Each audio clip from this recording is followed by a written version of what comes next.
Engagers, this is Professor Game, where we interview successful practitioners of games, gamification, and game thinking who bring us the best of their experiences to get ideas, insights, and inspiration to help us in the process of using games and gamification in our daily lives, for example, to learn what we are teaching. And I am Rob Alvarez. I work at Ironhack, teach at IE Business School University, and so much more, and host this podcast. If you have an extra second, please go ahead and subscribe for free to our email list at professorgame.com/subscribe. Engagers, welcome back to another episode of the Professor Game podcast. We have Ron with us today, but before we take off, Ron, are you prepared to engage? Pumped to engage, definitely ready. Let's do this because Ron Kerbs, who is with us today, is the founder and CEO of Kidas. Is that right? Kidas, which is a company that creates AI-based solutions that help parents to protect their kids from bullying, scams, and online predators in more than 200 online multiplayer games like Fortnite, Roblox, and Call of Duty. He holds an MSc in Information System Engineering and Machine Learning from Technion, Israel Institute of Technology, and an MBA of the Wharton School of Business, and an MA in Global Studies from the Lauder Institute of the University of Pennsylvania. Before starting Kidas, he was an early-stage venture capital investor, and prior to that, he was an R&D manager who led teams to create big data and machine learning solutions for national security. And he is excited about gaming and making gaming a safe experience for kids and families. So, engagers, as you can realize, Ron has a lot of very interesting stuff going on, very much in sort of our area of the kinds of things that we want to discuss always in the podcast. But it might also be a little bit different from what you're typically expecting because of his area of expertise. So, Ron, are we missing anything from that intro? Thank you very much for that, Rob. Super excited to be here and talk a little bit about gaming and safety in gaming. Amazing. Thank you so much for being here. So, Ron, the first thing we always want to know about our guests is, what does a regular day with you or a life in the day of Ron look like, or a week, whatever you want to go for? We sort of want to be there and feel what it is like to be you for a while. Yeah, so I'm a big believer in waking up early. So wake up pretty early, around 5:30 to 6, hit the gym for an hour, and then that's for the body, and then spend an hour with my son. That's more for the soul, I would say. And then I start my day, and my day is pretty diverse. I'm working on some R&D stuff with our engineers. I'm working on some marketing stuff with the marketing team, partnership stuff, talking with some of our investors. So really like the fact that, you can jump from talking about really technical stuff to talking to marketing to talking to partnership. And it's very diverse. And I like my day and, changing and jumping from topic to topic. Some people don't like it. I actually really enjoy it. That sounds absolutely amazing. Going from one thing to another. Many things going on, and keep it exciting as well. Keep it with a variety. That sounds very neat. I mean, again, as you were saying, not everybody likes it that way. Some people like a little bit more of perhaps routine or, sticking to a task to be able to focus and concentrate more on that. But, every life hopefully is designed for the person that is living that life. And you're designing your own life the way you want to live it. So, Ron, thank you very much for that. But now we actually want to get into a story, Ron. We want to be there with you in a story, and probably it's going to have to do with what you do at Kidas, that company, because we want to be there from a time of a challenge. One of those times when you were trying to do something in this world of gaming and to improve the lives and the privacy of kids and their parents and their families, of course, and things didn't go right. Of course, we know now that you are doing amazing things and that you probably pivoted from that or made a twist and did the right thing in the end and managed to get out of it. But we want to be there with you and take those lessons that you took away from such an experience. Wow, yeah, definitely. You said pivoted, and definitely pivoted is the right word. So while I was doing my MBA, I actually came across an article in the local Philadelphia newspaper about a girl who was sexually assaulted by someone she met online. I read about it and I said, wow, we have to solve this topic. How come no one solved it so far? And instead of doing the thing that, business school and entrepreneurship classes tell you to do, you start talking with users and understanding the problem. I said, I just jumped into creating the technology.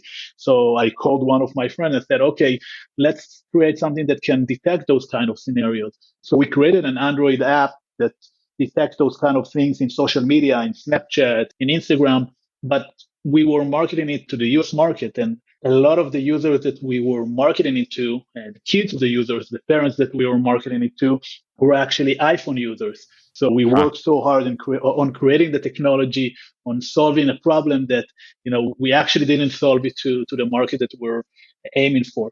And so that taught us actually a lot. It taught us about talking to users. It taught us about getting feedback from the people, the customers that were trying to solve the problem. So today, before I'm trying to write even one line of code of even one of our engineers, we make sure that we rely on customer feedback. We do a lot of user interviews, a lot of surveys, and then that's basic. A lot of people know that, but that was a big mistake that we had at least at the beginning, and I think we wasted like a few good months on creating a technology for something that would not be used. And then once we start getting, feedback from parents and feedback from kids, we understood that actually the biggest threat for kids is actually in gaming. We pivoted. So we created solutions for online gaming. We switched from social media to gaming. We switched from Android to PC games and to console games. And we understood that, a lot of those kids today are talking with strangers online. They come across scams. They come across online predators. It's probably the first time that they came across those things. And it's actually estimated that 60% of the kids in the US will come across those things before they become 18 years old. So majority of the kids who play come across those things. And we wanted to solve it for them. We wanted to create something that is safe for parents and safe for kids, and make sure that kids can enjoy gaming, online gaming and online multiplayer gaming, and parents can be sure that their kids are safe while they play those things. So I would say that the failure was not talking with users, and now we're relying on a lot of user feedback and a lot of data and surveys before we, even write one line of code. That sounds amazing. And I mean, you were saying that, it sounds basic and it sounds like something that many people know.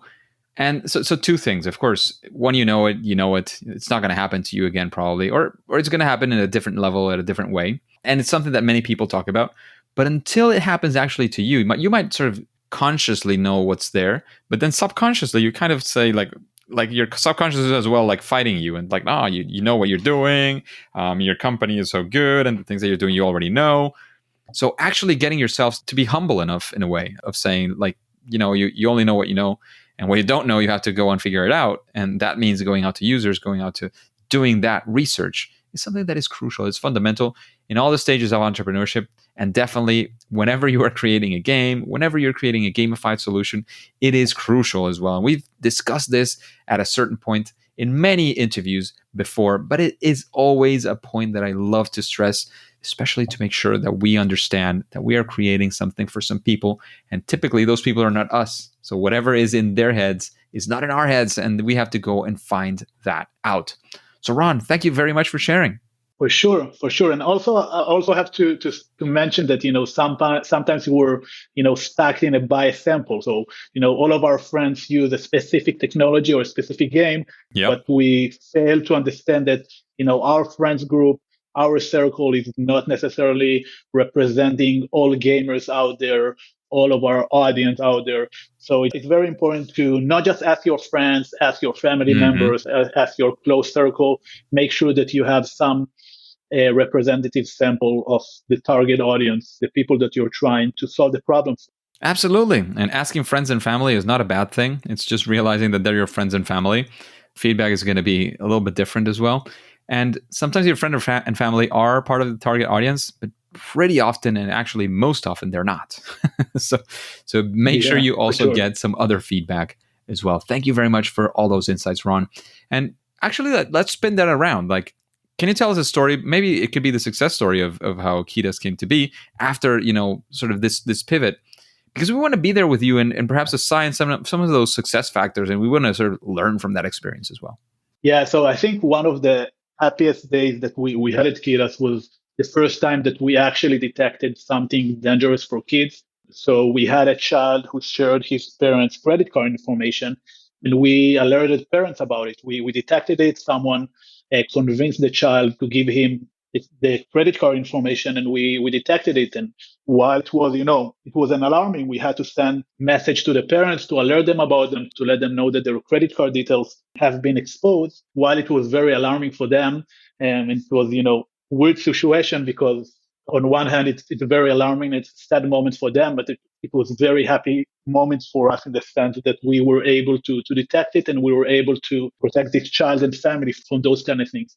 And since then, we had a lot of cases of kids sharing private information of their parents, anything from credit card numbers, from social security numbers. For those of you who are not based in the US, social security numbers are critical and very private in the US. And sometimes kids are convinced to share it because, someone is offering them V-Bucks, which is the Fortnite money, or Robux or something like that.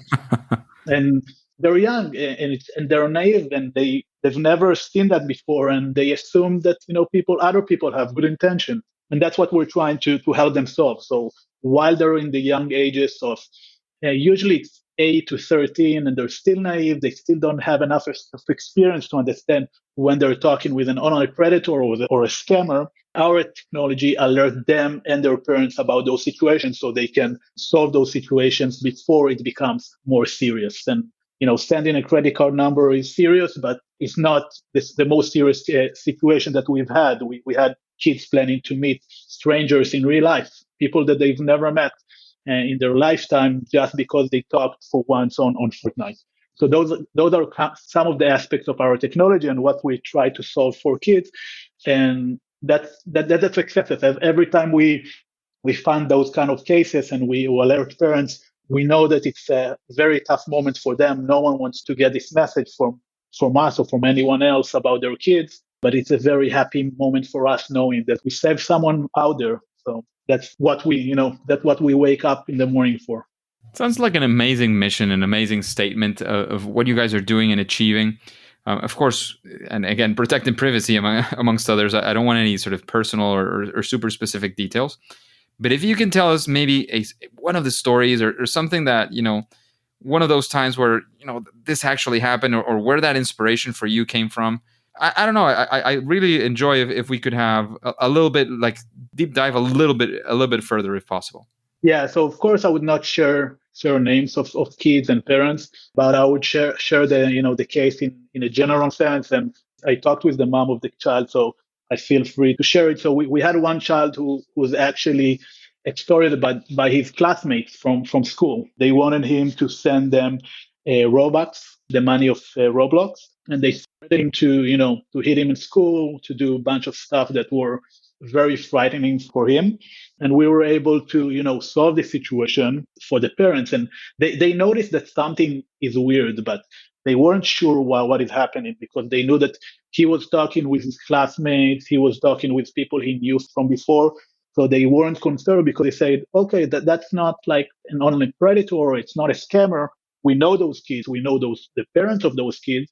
But actually, there was some dynamic between the kids, and he was actually pushed to send them money, and they threatened him that if he wouldn't send them money, they would just hit him in school. So that's one of the situations that we detected. And since then he stopped playing with those kids, but he still has to see them every day at school. But at least he knows that the situation was solved. He's playing with some other kids. And while it's a weird dynamic, because both sides are kids, we were happy that we were able to solve it for him, at least. Absolutely. And it was definitely a case of, again, it doesn't have to be a person who was older than you for that to be a bad situation that they're putting you in. They were profiting in a way, in a weird way to use the word, but they were profiting from his or her innocence, right? That's not the right thing to do. And if you were able to detect that, alert the parents and prevent the situation from happening, which basically is the best thing you can do. Like, usually you hear this about in medical stuff, you hear this about this in many different settings. Prevention is the key to almost most of the problems. Once the problem is there, it's harder always to solve. If you can prevent it, it's always easier to get there. And it's it's like police action as well, right? You don't want the ideal world. You don't need the police, right? Because the actions are not happening. The bad things are not happening. So amazing, basically. Thanks for sharing that. For sure. Thanks for that, for sure. And I have to say that, with kids, it's actually even harder because, with adults, sometimes I understand that they need to share it with someone.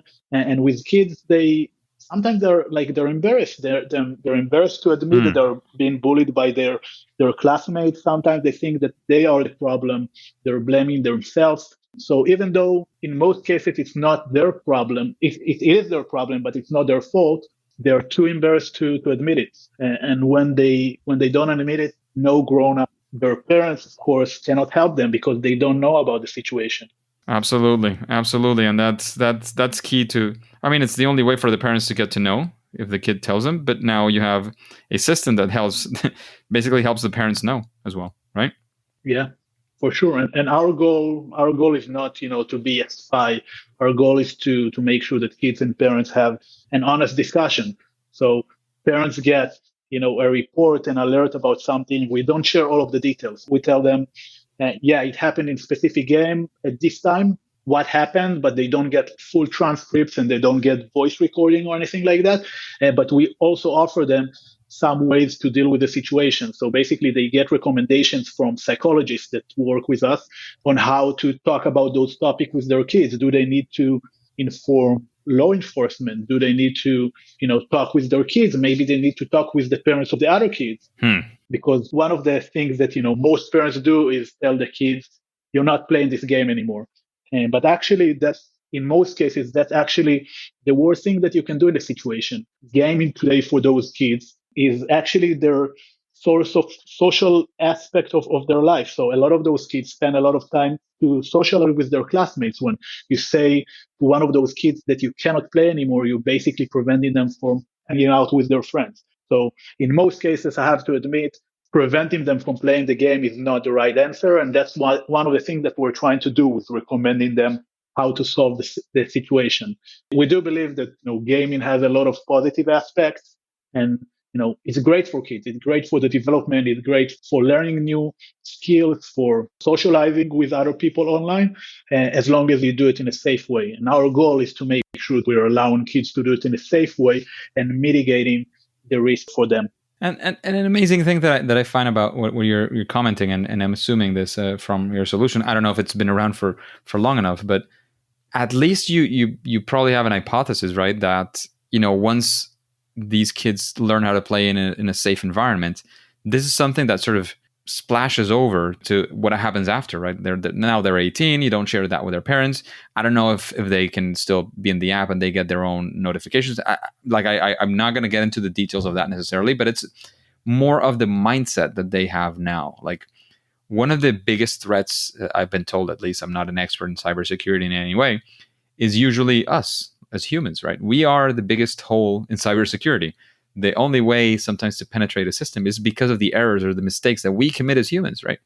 So now, at least a part of that, and not only cybersecurity, but scams and many other things that can come online, these kids who have gone through this, at least it seems like they will be more ready to be safe as well in other settings in the future. Does that make sense, Ron? Do you have anything else to add on that, or am I off the bucket? Yeah, Rob, it makes a lot of sense, and exactly what you talked about. So the professional term for that is called social engineering.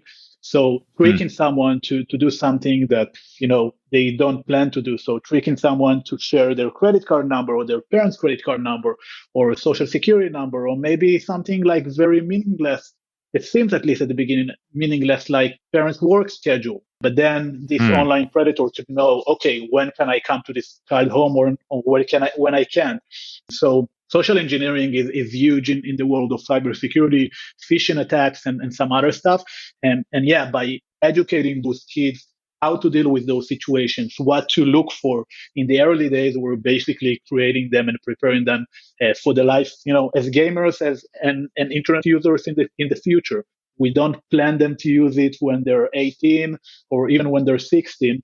We plan them to use it when they're in the critical stage of starting to play online multiplayer games, and then learning what should be done and what shouldn't be done, and then using it without it. So you can imagine it as a car. So car has great benefits, but it also, if you don't know how to use it, could be a big risk. So No one would imagine letting a child drive a car without supervision, without training them how to use the car. And that's exactly what we provide. We provide the training, the balance between using a car or using a game, at least at the beginning. And then when the child is ready, parents are more than welcome to delete our software and let them play without the guidance of Kidas and without the alerts that we provide. Yeah, you're essentially. I've been hearing. We're having a daughter soon. I mentioned this a few weeks ago in the podcast, and one of the objectives that some people see in parenting, and I tend to agree, is that you're helping them face the world when you are not around. Like your objective as a parent should, or I would say should be, right, to enable them and empower them to live in a world where you're not there to take care of what they're able to do, right? So growing into adulthood is being able to do those things all by yourself, right? So you're sort of helping parents do some of the parenting, right? You're helping them raise capable kids in this specific area so they know how to face these dangers that are existing in the internet. And many of us did not grow up with these kinds of things. And we had to learn either the hard way or through practice or through listening to other things. Or maybe some of us get to a certain age and we don't know about these things. And that's how online scammers get a lot of people out in the internet. So thanks again, Ron, for those insights and even for the software that you guys are creating. Just a quick break before we continue with this episode. If you've been enjoying this podcast, I would really appreciate if you share it with your friends and family and on social media. On Twitter and Instagram, it's at RobAlvarezB and the hashtag ProfessorGame, all one word. And in Facebook, you can find the Professor Game page. Thanks in advance for your engagement. And Ron, you are in the online safety world, especially for gamers. Besides, of course, using Kidas, are there any sort of key recommendation or something that if you tell them like, oh, do this kind of thing, again, next to Kidas, or even if you don't have Kidas, would benefit their general safety in online gaming? Do you have such a recommendation, so to speak? Yeah, I think the best recommendation that I can give is to avoid the snowball, and I'll explain in a second what I mean with the snowball. So most attacks by online predators, by scammers, by bullies start with something really trivial. They ask you to share something about yourself. And once you start sharing about something about yourself, they use it in order to extort you and get more information. They threaten you. If you don't do what we tell you to do, we're going to, publish this information, this private information. So the best tip that I can, give grown-ups out there is, not to collaborate with those scammers. Even if you shared something, don't think that if you're going to share more information or if you're going to do anything that they told you to do, they're going to stop. It's only going to make the situation worse. In this case, it's better to contact the game company. You can report certain users, or in even serious cases, you can talk with law enforcement. If I have to recommend kids how to behave in this situation, once you share them, and sometimes it's inevitable, and sometimes you share information without knowing or without noticing.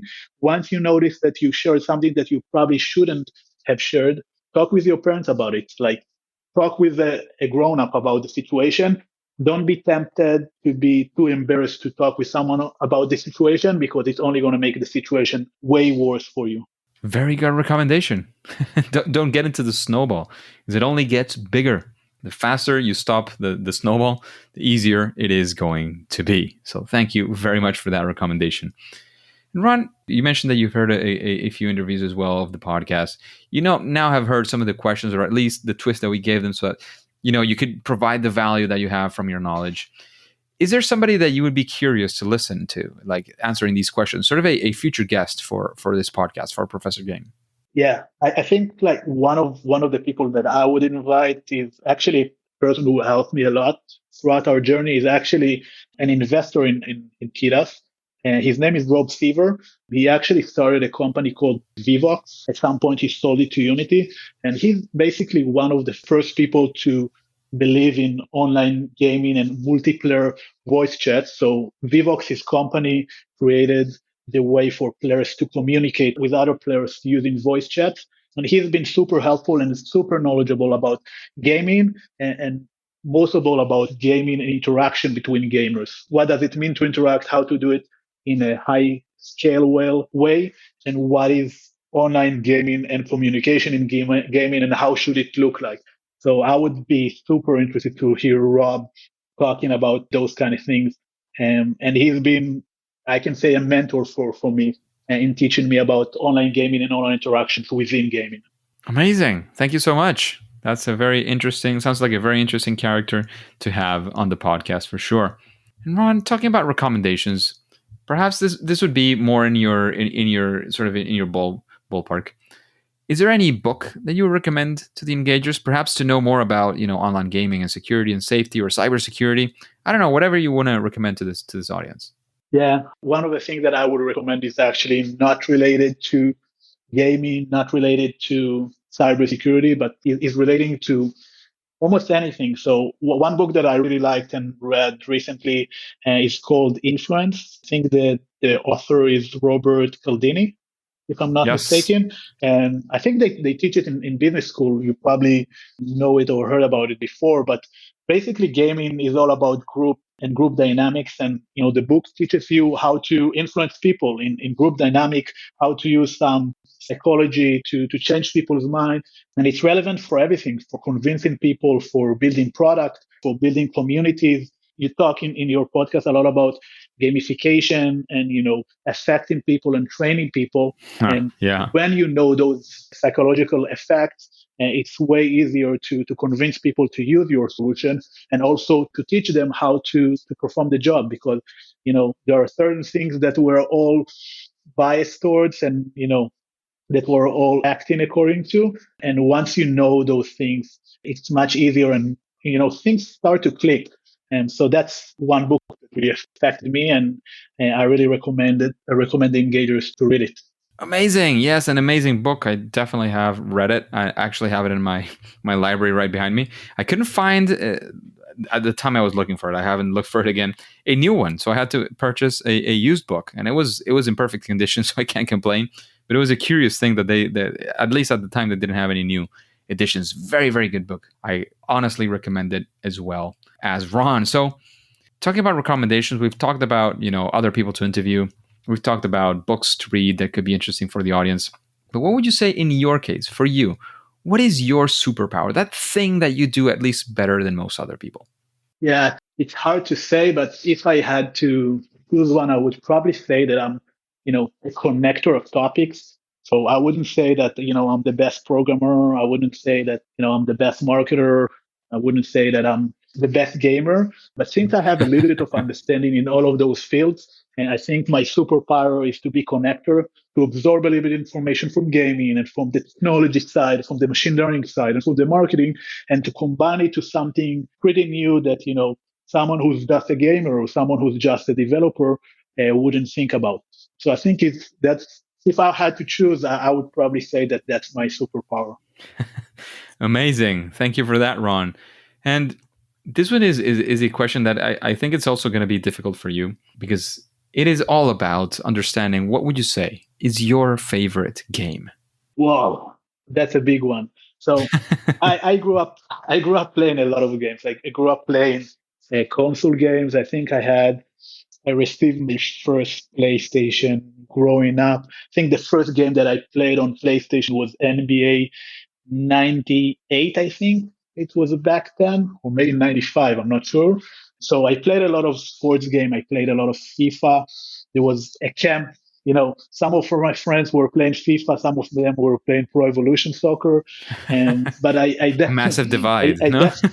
Yeah, massive divide. And, the controller buttons are a little bit different between the games. So, and I played a lot of other games like GTA, Grand Theft Auto, and strategy games like Age of Empires. But if I had to choose one, I would probably go with FIFA. I think that's, a game that you can play by yourself, you can play with family, you can play with friends, very social game that you can play with others online, but also others that, sit right next to you. So I would go with FIFA, the traditional FIFA. Amazing. Very good game. I've had my ups and downs with FIFA, like times where I play it like all day, like everything I play is FIFA. Other times when I forget about it. Right now, I haven't played it in a while. I think the latest one I have is like 2017 or 18, something like that. I haven't played it in a while, but I know I pick it up and I always enjoy it. Yeah, I have to admit that I haven't played it in the last few months as well. But, every time my brother visits or one of my, high school friends is visiting, that's, a good time to catch up and play some FIFA. It's always a good time to play some FIFA together, for sure. That's one of the things I enjoy the most, to be honest, being able to play with other people in FIFA. In the same room, especially. Like, the online gaming has a lot of benefits, and, I don't have to convince you about it. But, sitting in the same room is something that I do miss from back in the day when it was not possible to play online, and you only could play in the same room if we wanted to play with more people. So that was something I enjoyed quite a bit. Anyways, yeah, Ron, thank you. For sure. Thank you so much for being in this interview with us today. We've gathered so many insights, so much ideas, so much knowledge from what you've had. Before, of course, we move on, we take off to whatever other activities everybody has in their lives. We definitely want to know if you have any final words. Let us know where we can find more about you, about the company, and then we'll say that it's game over. Yeah, sadly that it's game over, but yeah, I would encourage all the parents out there to let their kids play online games, interact with other players. Gaming is fun. It's a social activity. It's definitely good, but do it in a safe way and make sure that you know what your kids are playing and with whom are they playing. And if you want to learn about me, you can find me on Twitter or LinkedIn, both of them Ron Kerbs, or you can find out more about our product at getkidas.com. Amazing. Thank you so much once again, Ron, for sharing all what you have shared. But engagers, as you very well know, by now it is time to say that it's game over. Hey, engagers, thank you for listening to the Professor Game podcast. And if you want more interviews and episodes in general, but with interviews, guests like the amazing Ron Kerbs, please go to professorgame.com/subscribe and get started on our email list for free. That way we can interact, you can reply to my emails, we can be in direct contact in that sense, and you will be the first to know of any opportunities that Professor Game might have for you, like the one that we discussed in the anniversary episode. Yes, the engagers who were on the email got that very soon as well, and, well, at least sooner than the rest. And got that through email, so you don't have to type it up, you have it right there. And of course, now you can be in contact with us on Professor Game. And remember, before you go on to your next mission, please remember to subscribe or follow, whatever that looks like, because it's for free on your favorite podcast app. And listen to the next episode of Professor Game. See you there.